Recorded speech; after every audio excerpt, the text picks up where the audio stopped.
कृष्ण। राधे राधे। आप सभी माताओं बहनों का मेरे यूट्यूब चैनल वंदना काव्य में दिल से स्वागत है। आज आप सुनेंगे गर्भ कथा।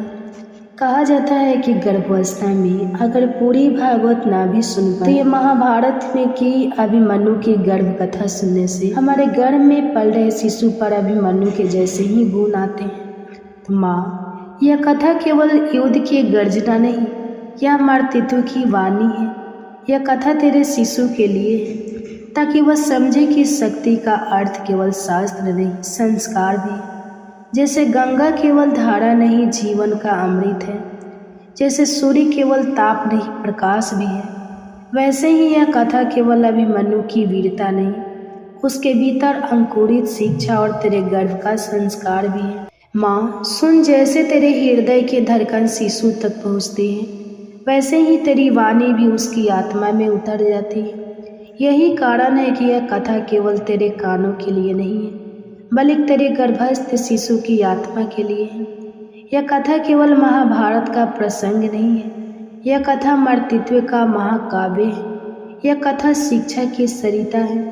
यह कथा धर्म का दीप है, जो आने वाले भविष्य को आलोकित करती है। माँ, महाभारत केवल युद्ध नहीं है, यह धर्म और अधर्म का संतुलन है। यह प्रेम और प्रतिशोध की टकराहट है। यह भाग्य और पुरुषार्थ की परीक्षा है। और इस महाकाव्य में पांडव 5 दीपकों की तरह चमकते हैं। युधिष्ठिर हिमालय की भांति अचल और सत्य प्रिय है। भीम गंगा की भांति प्रबल और पोषणकारी, अर्जुन सूर्य की भांति प्रकाशमान और तपस्वी, नकुल वसंत की भांति सौम्य और सुंदर, सहदेव गहन वन की भांति मौन और ज्ञानमय। माँ, यह 5 भाई केवल योद्धा नहीं थे, यह 5 तत्व थे, 5 संस्कार थे, 5 दिशाएं थे।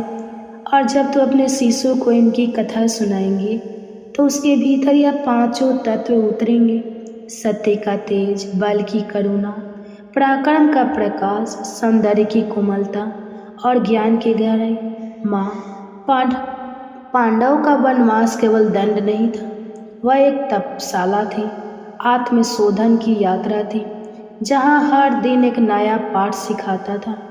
युधिष्ठिर स्वयं के दीप को और स्थिर करते, भीम अपने बल में करुणा का रस भरते, नकुल और सहदेव शास्त्र और विज्ञान के रहस्य सीखते, और अर्जुन अपने भीतर उतरने की साधना करते। वे एक एक तीर्थ से ज्ञान लेते, आशियों से आशीष पाते, मुनियों से तपस्या का रहस्य समझते और तपस्वियों से मौन की शक्ति ग्रहण करते। माँ, अर्जुन का यह मार्ग केवल युद्ध की तैयारी नहीं थी, यह शिक्षा की यात्रा थी, यह संस्कार का पथ था, यह आत्मबल का अर्जन था। और यही शिक्षा तेरे शिशु के लिए भी आवश्यक है कि जीवन में सबसे बड़ी जीत दूसरों पर नहीं, बल्कि स्वयं पर होती है। धीरे धीरे अर्जुन की यह साधना उन्हें पश्चिम की ओर ले गई और अतः वे पहुँचे द्वारिका, जो केवल एक नगरी नहीं थी, बल्कि धर्म का महासागर था। वहाँ समुद्र की लहरें जैसी गुनगुनाती थी, मंदिरों की घंटियाँ जैसे आशीर्वाद बरसाती थी, गलियों में भक्ति बहती थी और आकाश में दिव्यता झिलमिलाती थी। अर्जुन का थका हुआ मन वहाँ पहुँचकर जैसे विश्राम पा गया। और यही उनकी दृष्टि पड़ी सुभद्रा पर। सुभद्रा जो केवल सौंदर्य नहीं, गुण और तेज की मूर्ति थी।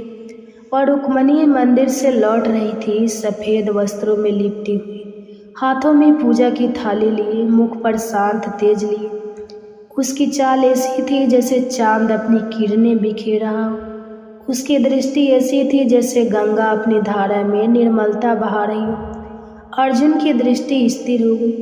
वे केवल एक कन्या को नहीं देख रहे थे, वे एक भावी माता को देख रहे थे। वे उस जननी को देख रहे थे जिसके गर्भ से भविष्य का महायोद्धा जन्म लेने वाला था।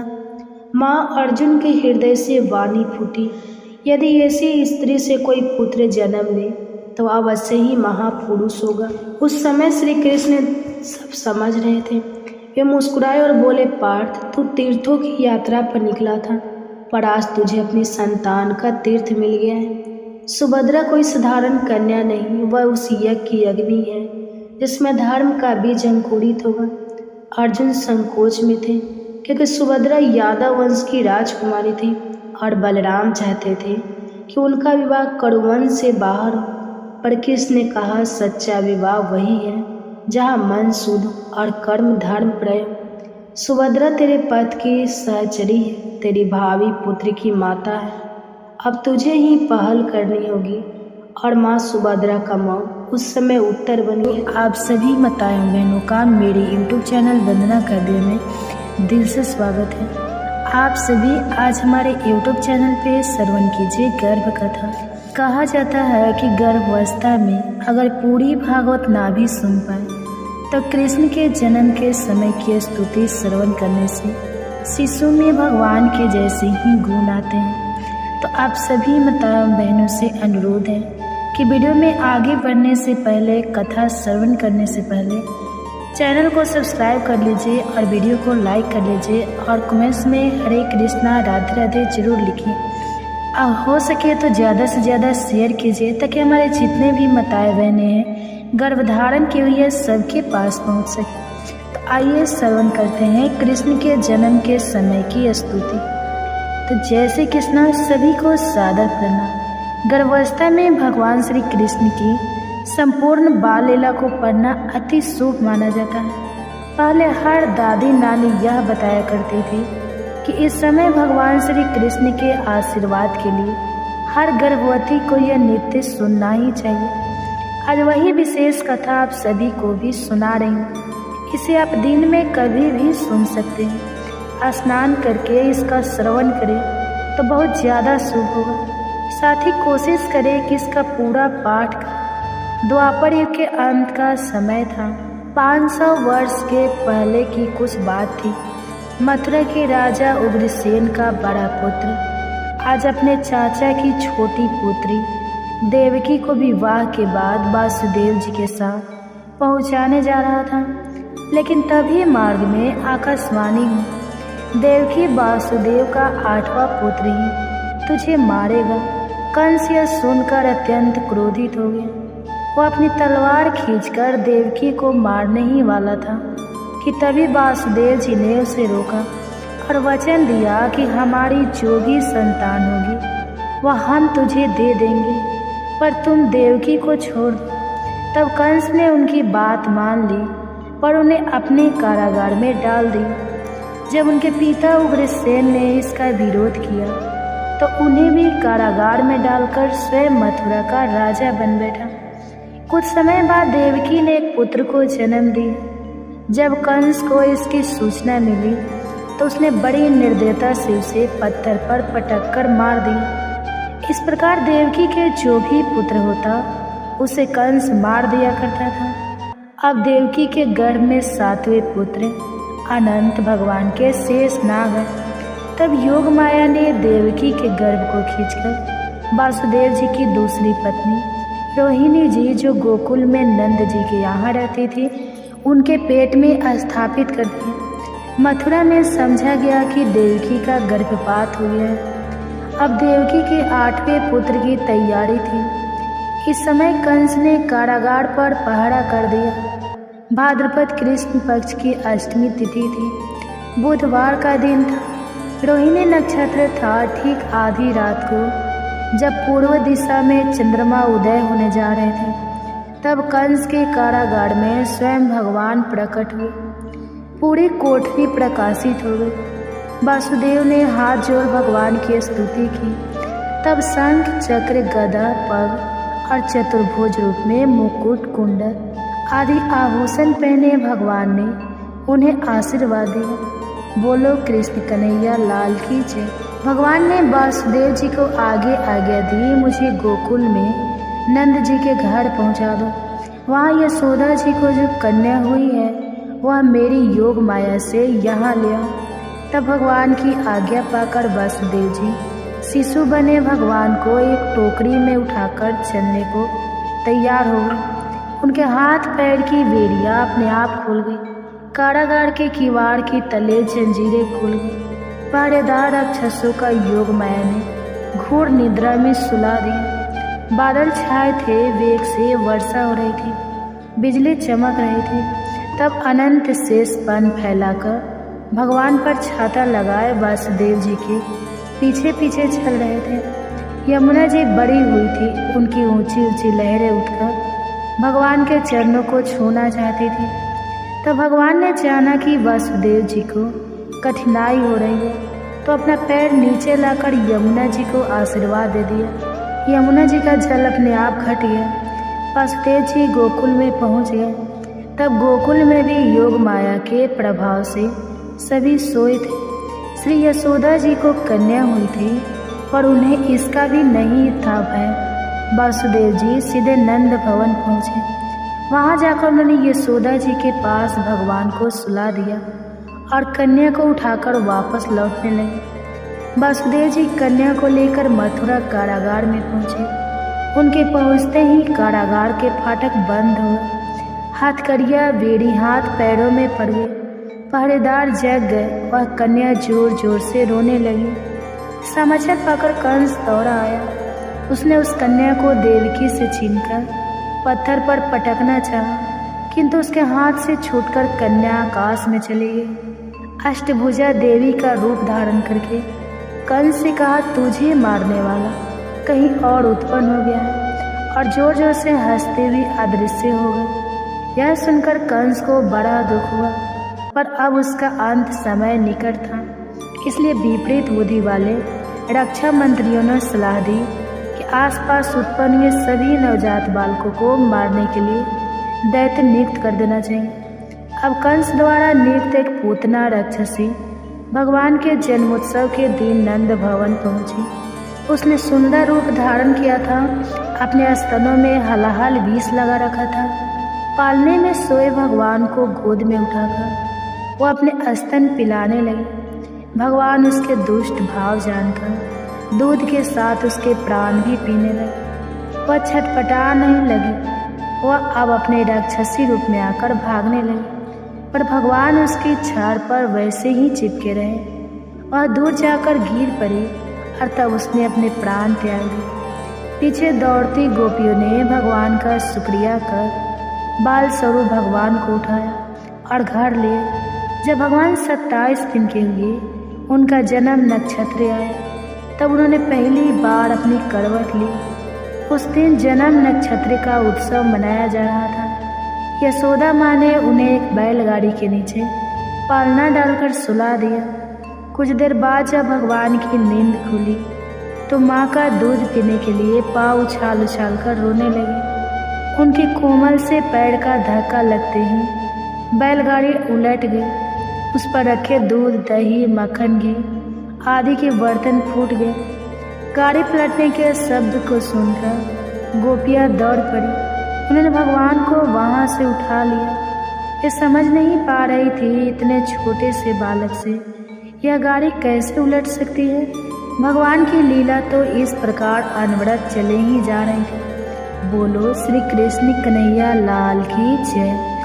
अब आगे एक दिन कंस ने त्रिवत नामक असुर भेजा। उस समय माँ यशोदा शाम को गोद में लिए आंगन में बैठी थी। अचानक से भगवान बहुत भारी हो और मैया उन्हें गोद में ना उठा सकी। वो उन्हें आंगन में सुलाकर किसी काम से अंदर चली गई। उस समय वह त्रिवत राक्षस एक भयंकर बवंडर आंधी के रूप में गोकुल में आया और अंधकार कर दिया। वह भी श्री कृष्ण को अपने साथ उड़ा ले गया, लेकिन भगवान का भार वह देर तक नहीं सह सका। भगवान ने उस राक्षस का गला पकड़ लिया। अंत में गला घुटने से वह गोकुल में एक पत्थर पर से चढ़कर गिर पड़ा। इधर आंधी में भगवान को भी गोपियाँ व्याकुल होकर ढूंढ रही थी। तब राक्षस के शरीर पर भगवान को पाकर ये तुरंत उठा लाए। इस प्रकार गोकुल वासियों के आश्चर्य का समापन ही नहीं हो रहा था। यहाँ नंद बाबा समझ चुके थे कि जरूर वासुदेव देवकी के पुत्र स्वयं भगवान ही उनके आंगन में खेल रहे हैं। तभी एक दिन नंद जी ने वासुदेव जी के पुरोहित महर्षि गर्ग से प्रार्थना की कि आप रोहिणी जी के पुत्र और यशोदा जी के पुत्र का नामकरण संस्कार कर दें। गर्ग जी ने कहा, मैं यादव का आश्चर्य हूँ। अगर मैं बालकों का नामकरण संस्कार करूँगा तो कंस समझ जाएगा कि यह दोनों बालक वासुदेव के हैं और फिर वह दुष्ट इन बालकों के प्राण लेने पर उतारू हो जाएगा। गर्ग मुनि की बात सुनकर नंद जी ने उनसे गुप्त रूप से यह समारोह करने की प्रार्थना की, जिसे गर्ग जी ने स्वीकार कर लिया। अब शुभ मुहूर्त पर नामकरण संस्कार किया गया। गोरे रंग के श्री रोहिणी नंदन का नाम रखा, जो पीछे बलराम कहे जाने लगे, और यशोदा लाल का नाम संस्करण से प्रभावित, अर्थात जिसका आकर्षण इतना ज़्यादा हो कि जो एक बार उन्हें देख ले वे फिर उनसे दूर ना रह पाए। नवीन जल भरे मेघ के समान यशोदा कुमार को गर्ग जी ने कृष्ण कहा। इस प्रकार श्री कृष्ण और बलराम जी नंद भवन के आंगन में घुटनों के बल चलने लगे। बोलो कृष्ण कन्हैया लाल की जय। माँ यशोदा और माँ रोहिणी इन चंचल बालकों की क्रीड़ा देख कर आनंद मग्न हुआ करती थी। कृष्ण स्वभाव से चंचल थे, बार बार उठते खींचते, उन्हें रूठने में भी अद्भुत शोभा थी। भोजन करते करते भाग खड़े होते। नंद बाबा बार बार उन्हें अपनी गोद में बैठाकर भोजन करते। माँ यशोदा उन्हें प्रेम से पुचकार कर खाना खिलाया करती। एक दिन भगवान ने खेल खेल में मिट्टी खा ली। लड़कों ने देख लिया और माँ से शिकायत कर दी। माँ यशोदा छड़ी लेकर आई और शाम का हाथ पकड़कर धमकाने लगी। मिट्टी खाने से बच्चे बीमार हो जाते हैं और यह बुरा स्वभाव बालक में ना पड़े, इसलिए माँ धमका रही थी। डांट के कारण रोते रोते श्री कृष्ण ने कहा, मैया मैंने मिट्टी नहीं खाई। माँ ने मुंह खोलकर दिखाने के लिए कहा। तब माँ को उनके मुख में पूरा ब्रह्मांड दिखने लगा, जिससे चकित होकर माँ ने अपने नेत्र बंद कर लिए। फिर भगवान की योग माया से माँ सब कुछ भूल गई। बाद में श्याम को रोता देख मैया ने छड़ी फेंक दी और प्यार से उन्हें गोद में उठा लिया। गोकुल की सभी गोपियाँ भी मन ही मन यही चाहती थी कि कृष्ण उनके घर आवे, दही माखन खा जाए। भक्त वत्सल भगवान उनकी इच्छा जानकर गोप बालकों को अपने साथ ले जाकर किसी के घर में चुपचाप घुस जाते। वहाँ पर रखी दही माखन के बर्तन फोड़ देते। माखन स्वयं खाते, गोप बालकों को खिलाते, बंदरों को भी खिलाते, पूरी भूमि पर फैला जाते। गोपियाँ माँ यशोदा के पास उलाहना देने जाया करते। उलाहना देने के बहाने भी वे केवल श्री कृष्ण का सुंदर मुख देखने जाते, क्योंकि जब उलाहना सुनकर माँ कृष्ण को डांटना चाहती तब गोपियाँ स्वयं ही उन्हें रोक देती, कहती कृष्ण को कुछ ना कहो मैया। इस प्रकार गोकुल में भगवान की लीला सब और प्रेम बिखेर रही थी। एक बार गोपियों को इंद्र यज्ञ की तैयारी में भेजकर माँ यशोदा बड़े सवेरे दही मतने लगे। इतने में श्याम सुंदर की नींद टूट गई। वे माँ का दूध पीने के लिए मचलने लगे। माँ उन्हें गोद में लेकर स्तनपान कराने लगी, लेकिन इतने में ही चूल्हे पर चढ़ा दूध उफान का दिखाई दिया। माँ कृष्ण को गोद से उतारकर झटपट दूध को संभालने दौड़ गई। शाम को इस बात से गुस्सा आ गया। उसने पास में पड़ा पत्थर उठाकर मटकी पर दे मारा। मटकी फूट गई, दूध भूमि पर बहने लगा। यह देख स्वयं भी रोने लगे। माखन रख के घर में घुस गए, खल पर चढ़ गए, माखन निकाल दिया और बाहर कूदते बंदरों को बुलाकर उन्हें माखन खिलाने लगे। माँ यशोदा वापस लौटी तो भगवान के पद का पीछा करते हुए देखा कैसे बंदरों को माखन खिला रहे हैं। मैया उनके पीछे आज छड़ी लेकर दौड़ी। श्याम आगे आगे भागने लगे। मैया पीछे पीछे दौड़ते दौड़ते थक गए। भगवान अब रुक गए। अब मैया उनको खल के पास ले गई और रस्सी लेकर बांधने लगे। मैया जो भी रस्सी उठाती वह 2 उंगल छोटी पड़ जाती। घर की सभी रस्सियाँ एक में एक जोड़ देने पर भी 2 उंगल छोटी ही पड़ती। अंत में मैया को बहुत थका देखकर श्याम अपने आप रस्सियों में बंध गए। फिर जब मैया कृष्ण को खल में बांधकर घर के कामों में लग गई, तब मोहन घुटनों के बल होकर खल आड़ा कर गिरा देते हैं और उसे घसीटते हुए नंद भवन के द्वार पर लगे 2 अर्जुन के वृक्षों की ओर ले चले। लोकपाल कुबेर के 2 पुत्र नल कुंवर और मणिग्रीव थे। धन का उन्हें बड़ा घमंड था।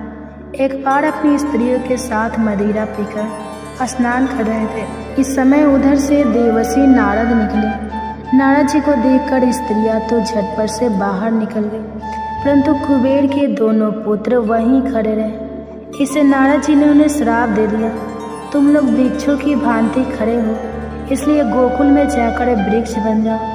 जब भगवान द्वापर में अवतार लेंगे तभी तुम्हारा उद्धार होगा। वे दोनों कुबेर के पुत्र नंद भवन के द्वार पर जुड़वा अर्जुन के वृक्ष बन खड़े थे। देवर्षि नारद की बात को सच करने के लिए भगवान श्री कृष्ण वहां आए। वे दोनों वृक्षों के बीच से निकल गए और खल को उन वृक्षों के बीच में अड़ा दिया। फिर खल को खींचने लगे। इससे दोनों अर्जुन के वृक्ष जड़ से उखड़कर गिर पड़े। उनमें से प्रकाशमान देवता रूपी धारी नल, कुबर और मणि ग्रीव प्रकट हुए। भगवान की स्तुति कर भगवान की आज्ञा पाकर अब वे अपने लोक चले गए। वृक्षों को गिरने का बड़ा भारी शब्द सुनकर नंद बाबा और दूसरे गोप वहां दौड़े चले आए। नंद बाबा ने कृष्ण को बंधन से खोलकर प्यार से उन्हें गोद में उठा लिया। इस प्रकार भगवान की नित्य लीला सबको वहां अचंभित कर रही थी। एक दिन एक फल बेचने वाला फल ले लो पुकारता है। गोकुल में नंद भवन के सामने है। श्री कृष्ण उसे फल खरीदने के लिए अपनी अंजलि में धान लेकर चले, लेकिन उनकी अंगुलियों के बीच से धान मार्ग में ही गिरता जाता था। जब वे फल वाले के पास पहुंचे तो अंजलि का सारा धान गिर चुका था। फल वाली ने बिना कुछ लिए ही उनकी अंजलि में खूब सारे फल भर दिए। अब घर जाकर देखा तो उसकी फलों की टोकरी रत्नों से भरी थी। उसने भी मन ही मन उन बाल स्वरूप भगवान को प्रणाम किया। बोलो कृष्ण कन्हैया लाल की जय। गर्भ कथा। आज आप अपने गर्भ में पल रहे शिशु को सुनाएंगे महाभारत की कहानी। कहा जाता है कि गर्भावस्था में अगर पूरी भागवत ना भी सुन पाए तो महाभारत के युद्ध के समय की कृष्ण की वीरता और कुंती के गर्भ कथा की रसपान करने से हमारे गर्भ में पल रहे शिशु पर कर्ण के जैसी ही वीरता प्रकट होती है। तो आइए हम अपने गर्भ में पल रहे शिशु को श्रवण कराएं महाभारत की दिव्य चमत्कारी कहानी और कर्ण की दिव्यता। अगर कहानी अच्छी लगेगी तो वीडियो को लाइक कीजिएगा और चैनल पर नए हैं तो चैनल को सब्सक्राइब करके बेल आइकन को ऑन कर लीजिएगा, ताकि ऐसे ही गर्भ कथा की नोटिफिकेशन की वीडियो आप सभी माँ के पास सबसे पहले पहुँचे। हो सके तो ज़्यादा से ज़्यादा शेयर कीजिए। तो आइए श्रवण करते हैं। कमेंट्स बॉक्स में राधे राधे जरूर लिखिएगा। याद से आपके कमेंट्स का हमें इंतजार रहेगा। महाभारत की कथा जितनी वीरता, धर्म और युद्ध की है उतनी ही मातृत्व, त्याग और स्त्री शक्ति की भी है।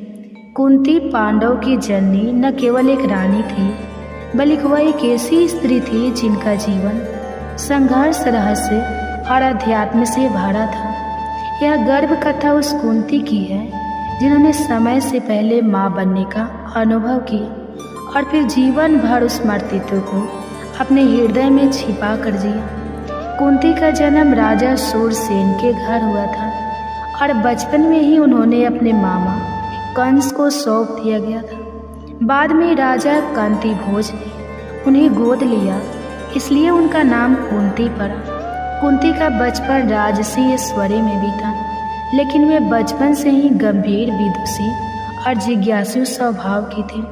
वे वैदिक शास्त्रों, तप और ब्रह्मचर्य के महत्व को समझती थी। यही कारण था कि उन्होंने स्वयं सेविका की तरह ऋषियों की सेवा की और विशेष रूप से ऋषि दुर्वासा को तृप्त किया। एक दिन ऋषि दुर्वासा उनके महल में अतिथि बनकर आए। क्रोधी स्वभाव के लिए प्रसिद्ध दुर्वासा को कुंती ने अत्यंत श्रद्धा से सेवा देकर प्रसन्न किया। इससे प्रसन्न होकर ऋषि ने उन्हें एक दिव्य मंत्र दिया। इस मंत्र को यदि तुम किसी भी देवता का स्मरण कर उच्चारण करोगी तो वह देवता प्रकट होकर तुम्हें संतान की प्राप्ति कराएगा। कुंती मंत्र के प्रभाव को लेकर अत्यंत जिज्ञासु, परंतु बाल्यावस्था और अनुभवहीनता के कारण उन्होंने एक दिन प्रातः काल सूर्यदेव का स्मरण करते हुए मंत्र का प्रयोग कर डाला। मंत्र के प्रभाव से स्वयं सूर्यदेव प्रकट हुए। कुंती भयभीत हो गई। उन्होंने सूर्यदेव से प्रार्थना की कि वह लौट जाए, परंतु देवता बोले, मंत्र की शक्ति से मैं उपस्थित हुआ हूँ, अब लौटना संभव नहीं। तुम्हारे गर्भ में मेरा तेजस्वी पुत्र होगा। कुंती के गर्भ में एक तेजस्वी बालक का बीज पड़ा। यह उनके लिए एक अद्वितीय अनुभव था। अविवाहित होकर गर्भवती होना उस युग में सामाजिक लांछन का कारण था। कुंती का शरीर दिव्यता से दबकने लगा, परंतु मन में भय, लज्जा और असमंजस ने घर कर लिया। उन्होंने 9 महीनों तक गर्भ को छिपा कर रखा। समय पूरा हुआ और कुंती ने एक दिव्य बालक को जन्म दिया। वह अद्भुत सौंदर्य का स्वर्ण कवच और कुंडलों से युक्त था, साक्षात सूर्य पुत्र कर्ण।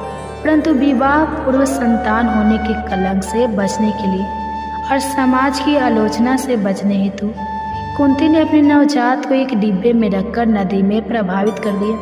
उस क्षण ने कुंती को एक आजीवन पीड़ा दे दी। माँ होकर अपने शिशु को त्यागना किसी भी स्त्री के लिए एक असहनीय निर्णय होता है। यह मातृत्व का सबसे गहन त्याग था।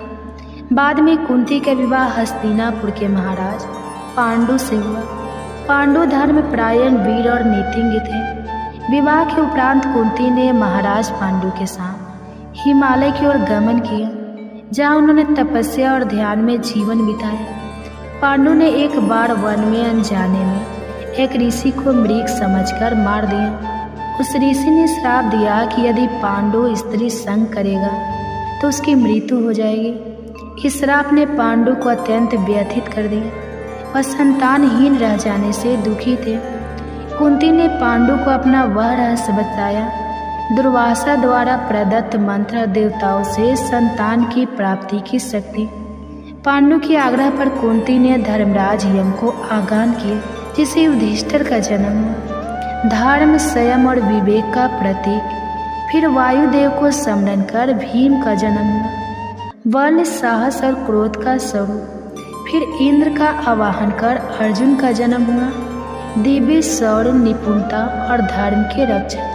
पांडु की दूसरी पत्नी माद्री भी संतान चाहती थी। कुंती ने उदारता से उन्हें मंत्र का उपयोग करने की अनुमति दी। माद्री ने अश्विनी कुमारों का आवाहन किया, जिनसे नकुल और सहदेव का जन्म हुआ। इस प्रकार कुंती 5 पांडव की माँ बनी, 3 अपने गर्भ से और 2 सहमातृत्व से। एक दिन पांडु अपनी कामना पर नियंत्रण ना रख सके और माद्री से संग कर बैठे। उसी क्षण श्राप के अनुसार उनकी मृत्यु हो गई। माद्री ने अपने प्रायश्चित स्वरूप सती हो जाना उचित समझा और 5 बालक कुंती के सानिध्य में रह गए। कुंती एक विधवा माँ बनकर 5 पुत्रों को लेकर हस्तिनापुर लौटी। वहाँ उनके लिए नए संघर्षों का दौर आरंभ हुआ। जब कर्ण ने द्रौपदी स्वयंवर में भाग लिया और अर्जुन ने स्पर्धा की, तब कुंती ने उसे देखा। उनका हृदय विदीर्ण हो उठा। यह वही पुत्र था जिसे उन्होंने जन्म के बाद त्यागा था। कुंती ने बाद में एकांत में कर्ण से भेंट की, उसे सत्य बताया, लेकिन कर्ण ने अपने दैत्य और पालनकर्ता अधिरथ से मिले प्रेम के कारण पांडव का साथ नहीं दिया। यह एक माँ के लिए हृदय विदारक अनुभव था, एक पुत्र से मिलने पर भी उसे खो देने का। महाभारत युद्ध की पूर्व संध्या पर कुंती ने कर्ण से प्रार्थना की कि वह 5 पांडव को न मारे। कर्ण ने वचन दिया कि वह अर्जुन को छोड़ किसी पांडव को नहीं मारेगा। यह एक माँ की अंतिम आशा थी, जो 2 विरोधी पक्षों में बटी हुई थी। एक ओर उसका त्यागा हुआ पुत्र और दूसरी ओर वे जिनका पालन पोषण उसने किया। कर्ण की मृत्यु के बाद कुंती ने युधिष्ठिर को सत्य बताया कि कर्ण उनका ज्येष्ठ भ्राता था। यह सुनकर युधिष्ठिर को आत्मगालीन हुई और उन्होंने कहा कि अब वे राज सिंहासन नहीं लेंगे। कुंती की स्वीकार उहित किसी साहसिक निर्णय से कम नहीं थी, परंतु यह भी सत्य था कि अब पछताने से कुछ नहीं बदल सकता था। महाभारत के बाद कुंती ने धृतराष्ट्र, गांधारी और विदुर के साथ वन को प्रस्थान किया। उन्होंने तपस्या की, ध्यान किया और अतः वन में ही अपनी देह त्याग दी। उनका जीवन एक सन्यासिनी का रहा, जिसने नारी होकर भी महानताओं की गाथा। कुंती की गर्भ कथा केवल एक स्त्री की जीवनी नहीं है, वह एक समग्र नारी अनुभव है, जहाँ प्रेम, त्याग, मातृत्व, साहस, धर्म और पीड़ा सब समाहित है। उन्होंने धर्म के मार्ग पर चलते हुए वह सब सह जो एक साधारण नारी के लिए असंभव था। कुंती की गर्भ कथा आज भी प्रत्येक स्त्री के हृदय में प्रतिध्वनित होती है, जो अपने जीवन में संघर्षों के बीच मरते हुए हर मर्यादा को साथ लेकर चलती है। उनकी जो गर्भ कथा माताओं बहनें, आपसे अनुरोध है कि वीडियो को पूरा देखिएगा। आधा अधूरा ज्ञान हमेशा आधा अधूरा ही रहता है, इसलिए कभी भी वीडियो को काट काट कर नहीं देखिएगा और हो सके तो ज़्यादा से ज़्यादा शेयर कीजिएगा, क्योंकि ज्ञान बांटने से ही फल मिलता है। इसीलिए हो सके तो शेयर कीजिएगा। जितने भी माताएं बहनें हैं सबके साथ शेयर कीजिएगा और वीडियो को पूरा देखिएगा शुरू से अंत तक। अच्छी कथाएं हैं, आपको अच्छी लगेगी। कथा श्रवण करने के बाद आपको अच्छा फील होगा, इसलिए वीडियो को ज़्यादा देखिएगा और हो सके तो वीडियो को लाइक करके कमेंट्स में हरे कृष्णा राधे राधे जरूर लिखिएगा और अपना आशीर्वाद हमें कमेंट्स के माध्यम से जरूर दीजिएगा। आप सभी का बहुत बहुत धन्यवाद, जो आप सबने मुझे इतना प्यार देते हैं, मेरे वीडियो को इतना प्यार देते हैं और इतनी गहरी से समझते हैं और कथा की रसपान करते हैं। तो चलिए एक बहुत ही प्रेरणादायक कहानी आज सुना रही हूँ। गर्भ में मिला ज्ञान, अभिमन्यु की एक सच्ची कहानी। आपसे अनुरोध है, हाथ जोड़कर विनती है कि वीडियो को पूरा देखिए शुरू से लेकर अंत तक। अच्छी कहानियाँ हैं, अच्छी लगेगी आपको। गर्भ में पल रहा शिशु भी आनंद लेगा। इसके लिए गर्भवती माता एक शांत अवस्था में बैठ जाए, जहाँ बहुत ज़्यादा डिस्टर्ब ना हो, और अपने दोनों हाथ को मलता से गर्भ पे रख ले और अपने बच्चे को धीरे से बुलाए, आओ आओ मेरे बच्चे, आज मैं तुम्हें एक ऐसी कहानी सुनाने जा रही हूँ जिस गर्भ में ही अभिमन्यु की सच्ची कहानी, जिसने गर्भ में ही चक्रव्यूह भेदना सीख लिया था। क्या तुम जानते हो अभिमन्यु कौन था? आओ मैं तुम्हें आज विस्तार से सुनाने जा रही हूँ। तो चलिए श्रवण करते हैं। क्या आपने कभी सुना है कि एक बच्चा अपनी माँ के गर्भ में ही युद्ध की सबसे जटिल रणनीति सीख गया? न तलवार थी, न कोई गुरुकुल, बस एक माँ थी, उसका प्रेम था और एक पिता की वाणी, जिसे सुनकर एक अजन्मे बालक ने चक्रव्यूह भेदने की कला सीख ली। यह कोई कल्पना नहीं, यह महाभारत का वह सच है जो हमें बताता है कि एक माँ की कोख में भी युद्ध की शुरुआत हो सकती है। और उस बच्चे का नाम था अभिमन्यु। आज की इस कहानी की शुरुआत होती है महाभारत काल के उस अध्याय से, जहाँ प्रेम, भाग्य और भविष्य तीनों एक साथ चल रहे थे। अर्जुन पांडवों में सबसे पराक्रमी, सबसे निपुण धनुर्धर उस समय अपने 12 वर्षों के वनवास के अंतिम पड़ाव पर थे। तीर्थ यात्राओं और आत्मचिंतन के माध्यम से वह अपने जीवन को दिशा देने की कोशिश कर रहे थे। उन्होंने अपनी यात्रा के दौरान कई और मुनियों से ज्ञान प्राप्त किया, लेकिन अतः उनका मार्ग उन्हें ले आया द्वारिका। द्वारिका भगवान श्री कृष्ण की नगरी, धार्मिकता, संस्कृति और संगीत का एक अद्भुत संगम। अर्जुन द्वारिका पहुँचे तो वहाँ का वातावरण पूरी तरह अलग था। समुद्र की लहरें, मंदिरों की घंटियाँ और कृष्ण की नगरी की दिव्यता, यह सब कुछ जैसे उनके थके हुए मन को शांति देने आए हो। और यही उनकी भेंट होती है सुभद्रा से। सुभद्रा भगवान श्री कृष्ण और बलराम की बहन, एक अत्यंत सुंदर, सौम्य, गुणवान और तेजस्वी कन्या। जब अर्जुन ने पहली बार सुभद्रा को देखा, वो भगवान रुक्मणी के मंदिर से लौट रही थी। सफ़ेद वस्त्र, हाथों में पूजा की थाली और चेहरे पर एक शांत तेज। अर्जुन की दृष्टि कुछ क्षणों तक स्थिर रह गई।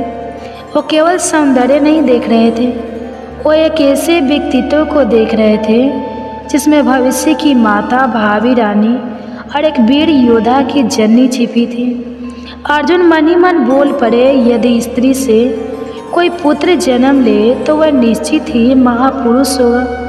श्री कृष्ण का दृष्टिकोण, श्री कृष्ण ने अर्जुन की मन स्थिति को भांप गए थे। वे मुस्कुराए और बोले, पार्थ, तू तीर्थों की यात्रा पर निकला था, लेकिन तुझे अपनी संतान का तीर्थ मिलने आया है। सुभद्रा कोई सामान्य कन्या नहीं, वह उस यज्ञ की अग्नि है जिसमें धर्म का बीज अंकुरित होगा। अर्जुन थोड़ा संकोच में थे, क्योंकि सुभद्रा यादव कुल की राजकुमारी थी और बलराम चाहते थे कि सुभद्रा का विवाह गुरु वंश के बाहर हो। लेकिन श्री कृष्ण ने कहा, सच्चा विवाह वही है जहाँ मन और कर्म दोनों शुद्ध हों। सुभद्रा तेरे पद की सहचरी है, तेरे भावी पुत्र की माता है। अब तुझे पहल करनी होगी। सुभद्रा का भी मन मौन में उतर दे रहा था। अर्जुन की विनम्रता, उनकी वीरता और उनका धर्म के प्रति समर्पण सब कुछ सुभद्रा के हृदय को छू गया था। अर्जुन और सुभद्रा के बीच कुछ दिनों में आत्मीयता बढ़ी। वो एक दूसरे से धर्म, जीवन और भविष्य पर बात करने लगे। एक दिन समुद्र तट पर बैठे हुए सुभद्रा ने अर्जुन से पूछा, क्या आपको कभी डर लगता है युद्ध से? अर्जुन मुस्कुराया, हाँ, जब मैं सोचता हूँ कि मेरे भीतर कोई ऐसी शक्ति ना हो जो मेरी संतति को आगे ले जाए, तब डर लगता है। सुभद्रा बोली, तो हम दोनों एक ऐसा जीवन रचें जहाँ भय नहीं, संस्कार हो। सुविवाह और गर्व की ओर पहला कदम। श्री कृष्ण के आशीर्वाद और योजना से अर्जुन और सुभद्रा का विवाह हुआ। एक दिव्य उत्सव की तरह शंखनाद, मंत्र, पुष्प वर्षा। और उसी दिन भगवान श्री कृष्ण ने सुभद्रा के कान में कहा, अब तू केवल मेरी बहन नहीं, अब तू एक संस्कार देने वाली माँ बनेगी। तेरे गर्भ में जो आत्मा आएगी वो केवल योद्धा नहीं, वो धर्म का पूर्ण निर्माण करेगा। और यही से उस कथा की शुरुआत होती है जो केवल युद्ध के मैदान तक सीमित नहीं है, बल्कि गर्भ में शुरू हुई एक महान गाथा कथा है। एक माँ, एक पिता और एक अजन्मे बच्चे के बीच का ऐसा पवित्र संवाद जिसने जन्म दिया अभिमन्यु को। विवाह के कुछ महीनों बाद सुभद्रा ने अर्जुन को वह शुभ समाचार दिया जिसका वह हृदय से इंतजार कर रहे थे। प्रभु, मेरे गर्भ में आपके पुत्र का जीवन अंकुरित हो चुका है। अर्जुन कुछ क्षणों तक मौन रह गए। उनके मन में जैसे कोई अनदेखा दीपक जल उठा। उन्होंने सुभद्रा के चरणों में सिर रखकर कहा, तुम केवल मेरी पत्नी नहीं, अब इस राष्ट्र की भावी शक्ति की जननी बन चुकी हो। और वहीं से शुरू हुई गर्भ शिक्षा की वो यात्रा जिसे आज भी इतिहास सिर झुकाकर याद करता है। गर्भ संस्कार की शुरुआत अर्जुन ने अपने शास्त्रों को शांति से एक ओर रख दिया। अब उनकी तलवार, उनका धनुष, वाणी, विचार और ध्यान बन गए थे। उन्होंने निश्चय किया, मैं अपने पुत्र को गर्भ से ही योद्धा बनाऊंगा, लेकिन केवल बाहुबल से नहीं, बुद्धि, विवेक और धर्म से सुसज्जित योद्धा। उन्होंने सुभद्रा के लिए एक विशेष कक्ष बनवाया जहाँ रोज वेदों का पाठ होता, शुद्ध वायु प्रभावित होती, मंदिर की घंटियाँ बजती और जहाँ कोई नकारात्मक विचार प्रवेश नहीं कर सकता। चक्रव्यूह की शिक्षा गर्भ के भीतर की पहली कक्षा। एक दिन जब सुभद्रा 7वें महीने में थी, अर्जुन उन्हें लेकर महल के उद्यान में बैठे। चारों ओर नीम की छाया, हरे वृक्षों की मंद हवा और शांत वातावरण में अर्जुन ने कहना शुरू किया, प्रिय, आज मैं तुम्हें वह युद्ध प्रणाली समझाऊंगा जिसे चीर पाना किसी साधारण योद्धा के बस की बात नहीं होती। इसका नाम है चक्रव्यूह। सुभद्रा ने उत्सुकता से कहा, क्या यह रचना युद्ध को जीतने का उपाय है? अर्जुन बोले, नहीं, यह रचना युद्ध को रोकने का उपाय है। जो इसे समझ ले वह शांति तक पहुंच सकता है। और फिर उन्होंने सुभद्रा को बताना शुरू किया कैसे चक्रव्यूह 7 परतों का एक घूर्णशील कवच होता है। हर परत एक भ्रूण है, हर द्वार पर एक महारथी होता है और प्रवेश करते करते योद्धा अपने आप को भूल जाता है। गर्भ में सुन रहा था कोई जब अर्जुन यह सब समझा रहे थे। सुभद्रा तो केवल श्रोता थी, लेकिन कोई और था जो हर शब्द को आत्मा की गहराई से सुन रहा था। वो था अजन्मा अभिमन्यु। गर्भ में परंतु पूर्ण चेतना में। जैसे जैसे अर्जुन चक्रव्यूह की परतों की बात करते, अभिमन्यु की गति बढ़ती जाती। सुभद्रा ने अर्जुन का हाथ पकड़ा और कहा, मुझे लगता है मेरा गर्भ मुझे उत्तर दे रहा है। अर्जुन मुस्कुराए और बोले, वह कोई साधारण आत्मा नहीं है, उसे यह ज्ञान अब आत्मा की स्मृति में अंकित हो रहा है। अधूरी शिक्षा एक नियति लेकर जब अर्जुन 7वीं परत तक पहुँचे और बाहर निकलने की विधि बताने ही वाले थे, सुभद्रा को अचानक नींद आने लगी। गर्भ का भार, मौसम की गर्मी और गढ़ ज्ञान की थकान सुभद्रा सो गई। अर्जुन ने भी बात रोक दी, पर शायद नियति को यही मंजूर था। अभिमन्यु ने चक्रव्यूह में प्रवेश करना सीख लिया था, पर निकलने का मार्ग अधूरा रह गया। पर श्री कृष्ण की दृष्टि में यह भी पूर्ण था। शाम को श्री कृष्ण महल आए। उन्होंने सुभद्रा के सोते हुए चेहरे को देखा, फिर अभिमन्यु के गर्भ की ओर दृष्टि की। मुस्कुराकर बोले, बालक ने जितना सुन लिया वही योगों के लिए पर्याप्त है, क्योंकि इसमें केवल अर्जुन की वाणी नहीं थी, इसमें माँ की उपस्थिति, प्रेम और शक्ति भी समाहित थी। उन्होंने सुभद्रा के सिर पर हाथ रखा और कहा, यह बालक तुम्हारे गर्भ से नहीं, तुम्हारी श्रद्धा से जन्म लेगा, और यहीं से बन गया वह आधार जिस पर जन्मा इतिहास का सबसे तेजस्वी योद्धा अभिमन्यु।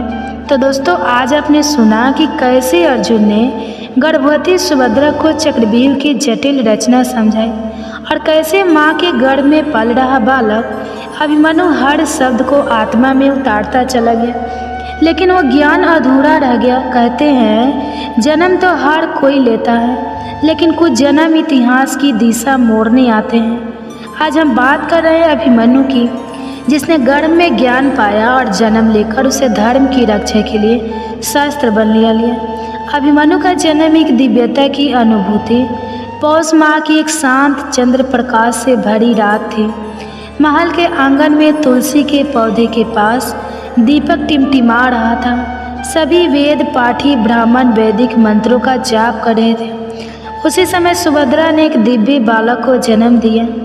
बालक का रंग स्वर्ण सा दमकता हुआ था, नेत्र गहरे, शांत पर तेजस्वी, चेहरे पर वैसा तेज जैसा देवताओं में होता है। उसका नाम रखा गया अभिमन्यु। अर्जुन ने जब उसे पहली बार गोद में लिया तो उन्होंने आंखें बंद कर एक ही बात कही, यह केवल मेरा पुत्र नहीं, यह धर्म का सिपाही है। बचपन के लक्षण जब खेल भी शिक्षा थे। अभिमन्यु साधारण शिशु नहीं था। जहाँ अन्य बच्चे खिलौने से खेलते, वहाँ वह लकड़ी की तलवार से योद्धाओं जैसी मुद्राओं का अभ्यास करता। 3 वर्ष की उम्र में धनुष को हाथ में थाम लिया। 4 वर्ष में एक बार में 7 घंटे तक ध्यान स्थल बैठना। 5 वर्ष में उसने एक बार बाल कृष्ण की मूर्ति को देखकर कहा, माँ, यह वही है जिन्होंने गर्भ में मुझसे बात की थी। सुभद्रा सतबद्ध रह गई। उन्हें समझ आ गया अभिमन्यु को केवल जन्म नहीं मिला है, उसे समृद्धि भी मिली है। गर्भ में सुनी गई हर बात अब उसके व्यवहार, भाव और विचार में उतर चुकी थी। शिक्षा का प्रारंभ गुरु कृपाचार्य और गुरुनु दौरे। अर्जुन ने तय किया कि अभिमन्यु को महर्षि कृपाचार्य से शिक्षा दिलाई जाएगी। कृपाचार्य ने जैसे ही अभिमन्यु को देखा, बोले, यह बालक तो प्रकृति से ही योद्धा है, इसके अंदर कोई तप्त अग्नि है जो सीखने के लिए तैयार है। कृपाचार्य ने उसे ध्वनि की दिशा से शत्रु को पहचानना, घोड़े की चाल समझना और सामरिक ध्यान सिखाना शुरू किया। 10 वर्ष की उम्र में वह गुरु द्रोणाचार्य के आश्रम पहुंचा, जहां भीष्म, कर्ण और द्रोण स्वयं उसकी प्रतिभा देखकर चकित हो गए। द्रोण ने कहा, यदि अर्जुन की छाया को देखना हो तो अभिमन्यु को देखो, लेकिन ध्यान रहे यह केवल छाया नहीं, यह अपने आप में प्रकाश है। कर्ण से पहली मुलाकात और अद्भुत संवाद। एक दिन अभिमन्यु की भेंट कर्ण से हुई। कर्ण ने मुस्कुराकर कहा, तुम अर्जुन पुत्र हो, क्या तुम में वैसा ही पराक्रम है? अभिमन्यु शांत भाव से बोला, मेरे पास गर्भ की शिक्षा है और उसमें डर सिखाया ही नहीं गया। सभी विस्मित रह गए। शब्दों में ना अहंकार था ना व्यंग, बस एक गर्भ में बोई गई आत्मा की स्पष्टता थी। कृष्ण का आशीर्वाद। श्री कृष्ण ने जब अभिमन्यु को पहली बार ध्यान करते देखा तो बोले, इस बालक को अब मेरी जरूरत नहीं है, यह स्वयं स्वर बन चुका है। श्री कृष्ण ने एक दिन सुभद्रा से कहा, बहन, तूने जो गर्भ में सुना, जो बोला, उसी से इस बालक की आत्मा बनी है। तूने केवल एक शरीर नहीं रचा, तूने धर्म का भविष्य गढ़ा है। संक्षेप में अभिमन्यु का जन्म ध्यान, श्रद्धा और ज्ञान से सींचा गया था। उसके खेल अभ्यास थे, उसकी चुप्पी ध्यान था, उसकी मुस्कान आश्वासन थी। अभिमन्यु वो था जो गर्भ की गहराइयों में ज्ञान को पहचान चुका था और अब समय आने पर उसे संसार के सामने दिखाने वाला था। अगले भाग में जानेंगे जब कुरुक्षेत्र का युद्ध आया और कैसे 16 साल का एक बालक एक पूरी सेना के सामने अकेला खड़ा हो गया और इस तरह जन्म हुआ अभिमन्यु का, वो बालक जो गर्भ में ही युद्ध की शिक्षा लेकर आया। एक ऐसा योद्धा जिसकी आभा बचपन से ही सबको चौंका देती थी। पर दोस्तों, यह तो बस शुरुआत है, क्योंकि अब शुरू होगी उसकी असली शिक्षा, वो साधना, वो सीख जो उसे बनाएगी महाभारत के युद्ध का सबसे वीर योद्धा। तो चलिए आज जानते हैं कि किन गलतियों के कारण हम माँ नहीं बन पाते हैं और किन गलतियों को सुधारने से हम जल्दी ही माँ बन पाएंगे। तो वीडियो को पूरा देखिएगा और अंत में आप गर्भ कथा की भी श्रवण करेंगे। तो आशा करती हूँ कि वीडियो अच्छी लगेगी। आप कमेंट्स ज़रूर कीजिएगा, कमेंट्स में ज़रूर बताइएगा कि आपको जानकारी कैसी लगी। अगर अच्छी लगी है तो आप अपना आशीर्वाद हमें ज़रूर दीजिएगा कमेंट्स के माध्यम से। तो चलिए शुरू करते हैं। माँ बनना हर स्त्री के जीवन का एक अनमोल अनुभव होता है। यह न केवल एक शारीरिक प्रक्रिया है बल्कि मानसिक, भावनात्मक और आध्यात्मिक रूप से भी गहराई से जुड़ा होता है। इस यात्रा की शुरुआत गर्भधारण से होती है और इसके लिए स्त्री को कई पहलुओं पर ध्यान देने की आवश्यकता होती है। आइए विस्तार से जाने कि माँ बनने के लिए क्या क्या किया जाना चाहिए। देखिए, माँ बनना कोई बड़ी बात नहीं है। माँ बनने के लिए हमें सबसे पहले किन चीज़ की तैयारी करनी चाहिए।